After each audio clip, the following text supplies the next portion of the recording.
live here anymore. Where are you going? Live with Penny and not you, you crazy bastard. Crazy bastard? Yes. He's actually nibbling the melon. What?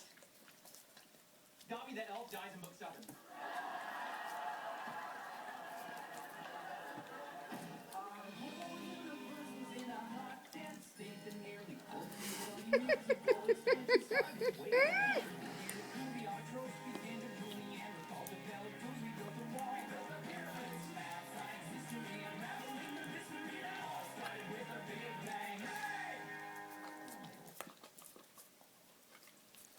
Nibble, nibble, nibble. There you go. I know, that's because Like you're... a corn on cob. That's because you're holding it though. If he got that to himself, he'd have just started at one end and it'd have been gone by now. Good boy. Ta-da.